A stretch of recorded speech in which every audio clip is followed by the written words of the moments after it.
بسم اللہ الرحمن الرحیم۔ اردو ریڈیو میں خوش آمدید۔ میرا نام سارہ ہے اور میں اپنی نانی کے ساتھ ایک چھوٹے مگر خوبصورت سے گاؤں میں رہتی ہوں۔ اماں نانی کی اکلوتی اولاد تھی، اسی لیے شروع سے ہی ضدی اور خود سر تھی۔ وہ شہر پڑھنے کے لیے گئی تھی، لیکن وہاں انہیں کسی شہری سے محبت ہوئی تو انہوں نے نانی کی ناراضگی کے باوجود اس سے شادی کر لی اور شادی کے چند مہینوں بعد طلاق لے کر واپس گھر آ بیٹھی۔ نانی نے انہیں بہت سمجھایا، لیکن انہوں نے میری پیدائش کا بھی انتظار نہیں کیا اور واپس گاؤں چلی آئی۔ وہ شہری زندگی کی اتنی عادی ہو چکی تھی کہ گاؤں والوں کو وہ منہ ہی نہ لگاتی۔ اور پھر میری پیدائش کے چند مہینوں بعد ہی وہ اپنے کسی پرانے دوست سے شادی کر کے بیرون ملک چلی گئی۔ اماں بے حد حسین اور حسن پرست تھی۔ مجھے پیدا کر کے وہ شاید میرے وجود کو بھی بھلا بیٹھی تھی۔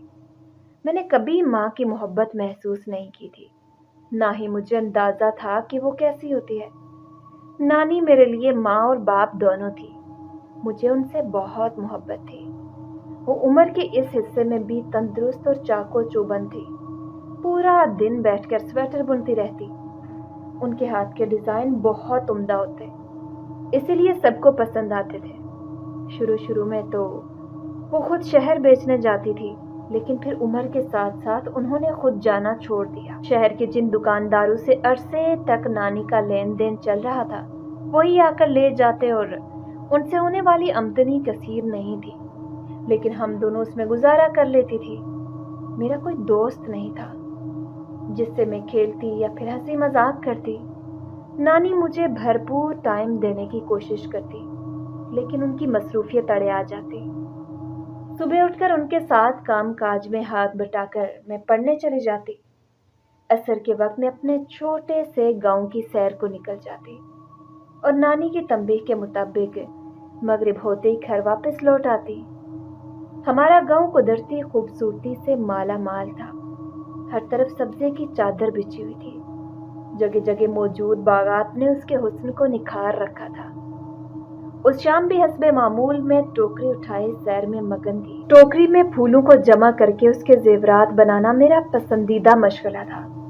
ان زیورات کو میں بطور گفٹ گاؤں والوں میں تقسیم کر دیا کرتی اور کبھی کبھار شہر بھجوا دیتی۔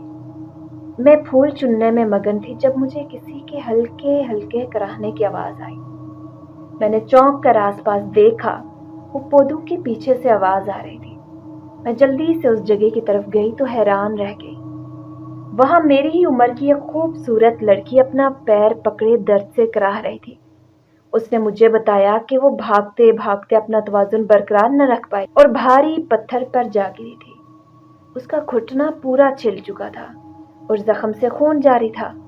میں نے جلدی سے ٹوکری میں بچھا کپڑا اٹھایا اور اس کا زخم صاف کر کے اس پر لپیٹ دیا۔ تکلیف کے آثار اس کے چہرے سے نمایاں تھے۔ میں سہارا دے کر اسے باغ میں لے گئی تاکہ تھوڑی دیر آرام کر کے وہ اپنے گھر چلی جائے۔ میں نے اسے اس گاؤں میں پہلی بار دیکھا تھا۔ اس کا نام مرجان تھا۔ اس نے مجھے بتایا کہ وہ اس گاؤں کی مہمان ہے اور گاؤں کی سیر کرنے کے لیے نکلی تھی۔ مرجان کے ساتھ باتیں کرتے وقت گزرنے کا احساس ہی نہیں ہوا۔ ہوش تو مجھے تب آیا جب ہلکا ہلکا اندھیرا پھیلنے لگا۔ میں اسے الوداع کہہ کر چلی آئی۔ اس نے مجھ سے اگلے دن اسی باغ میں ملنے کا وعدہ لیا تھا۔ مجھے اس سے مل کر بہت اچھا لگا۔ اگلے دن میں پھر اس سے ملنے پہنچ گئی۔ وہ وعدے کے مطابق وہیں موجود تھی۔ اس کے بعد ہماری دوستی ہو گئی۔ اب ہم روز ملتے۔ وہ میرے ساتھ مل کر پھول چنتی، میں اسے پھولوں کے زیورات بنا کر دیتی تو وہ بہت خوش ہوتی۔ اس نے مجھے کہا کہ میرے بنائے ہوئے زیورات اس کے گھر والوں کو بہت پسند آتے ہیں، لہٰذا اب میں ان کے لیے بھی بھجوانے لگی۔ ایک دن مرجان نے مجھ سے کہا کہ وہ مجھے اپنے گھر والوں سے ملوانا چاہتی ہے۔ اس نے بتایا کہ اس کا گھر قریب ہی ہے اور ہم مغرب تک واپس آ جائیں گے، اس لیے میں نے حامی بھر لی۔ وہ مجھے گاؤں کے آخری کونے میں درختوں کے درمیان سے گزارتی ہوئی اپنے گھر لائی تھی۔ اس نے مجھے تھوڑی دیر اپنی آنکھیں بند کرنے کو کہا۔ مجھے ایسے لگا جیسے کسی نے مجھے ہوا میں تھام رکھا ہے۔